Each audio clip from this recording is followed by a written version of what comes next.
Welcome to the Great Basin Fire Potential Briefing for Thursday, August 19th. Today we'll continue to have areas of extensive thunderstorms and showers and wetting rains over the eastern half of the Great Basin. This morning we're already seeing showers and thunderstorms continuing from yesterday with these wetting rains across Utah into Idaho.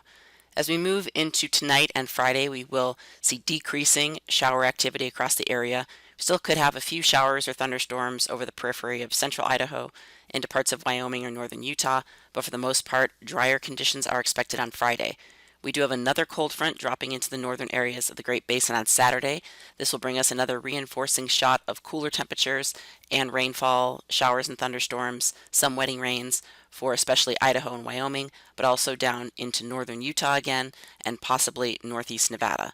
Ahead of this system, we will see an increase in winds with lower relative humidity across much of Nevada, but it's really this area over the northern and western half of Nevada where the winds and relative humidity also overlay areas where fuels are still critical. Looking at our smoke forecast, we are seeing improving conditions across the Great Basin both today and tomorrow. However, we will see those winds again shift around to the west as we move into later tomorrow and especially on Saturday, so we'll likely see smoke return to western areas and possibly northern areas of the Great Basin. Similar conditions at our 6,000 foot level. Over the last 24 hours, we've seen extensive precipitation over the eastern half of the region, and really over the last 2 days, we've seen amounts anywhere from 1 to 2 inches of rainfall, with some maximum amounts between 3 inches and about 3 3/4 inches across parts of Utah. So significant wetting rains, long duration. We've also seen some flash flooding, some ping-pong size hail, and also some stronger winds with some of these stronger thunderstorms. Quite a bit of lightning activity yet again over the last 24 hours, especially across Utah, but also across parts of eastern Nevada with more isolated activity further north. Great Basin fire activity is shown here. You can see some new fires across Utah and also up across eastern Idaho. And looking at our last 7 to 14 days of precipitation, this does not take into account what we've seen over the last 12 to 24 hours, but again, significant rainfall in areas across Utah, but still some of the drier areas over the last 1 to 2 weeks have been Nevada and also western areas and central Idaho. Our current ERCs, again, this is represented by our showers and thunderstorms we saw over the last couple of days, a significant decrease in fire danger over the eastern half of the region, but still showing, again, some drier areas of western and northern Nevada up into central and western Idaho where ERCs are still above the 70th to 80th percentile.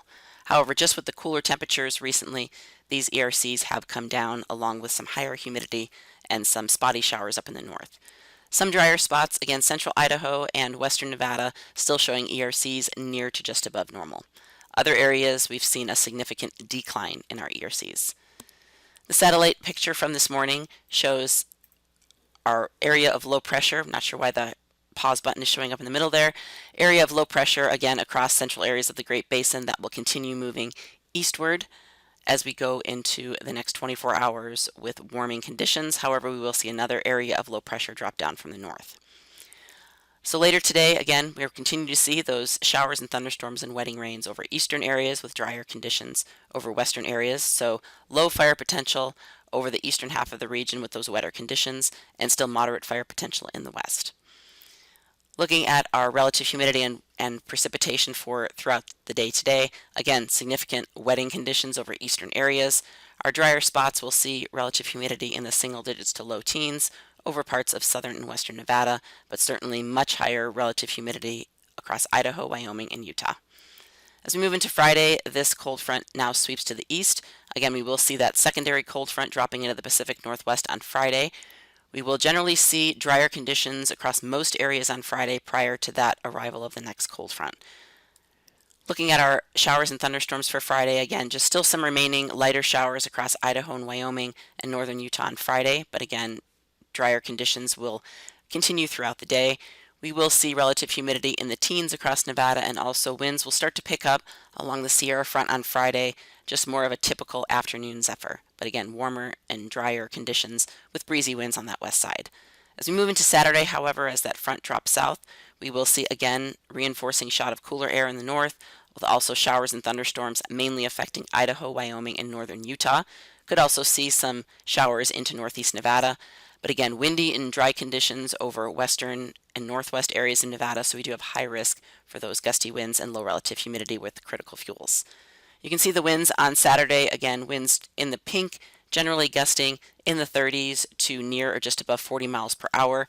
We will also see these windy conditions across much of Utah and southern and eastern Nevada, but relative humidity in some of these areas is certainly quite a bit higher, and with the rainfall we've seen over the last couple of days, even this increase in wind will not really change fire danger across Utah.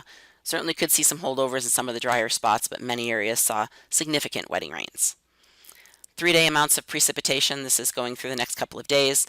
So generally, with that secondary cold front, we'll see a little bit more precip on Saturday up across Idaho and Wyoming, and then obviously the precipitation we've continued to see across Utah.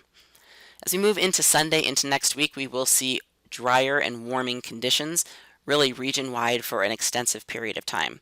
So going into Sunday, you can see some drying out of Nevada and Idaho going into Monday, but still, again, wet conditions across Utah and eastern Idaho and Wyoming will take some time to really recover.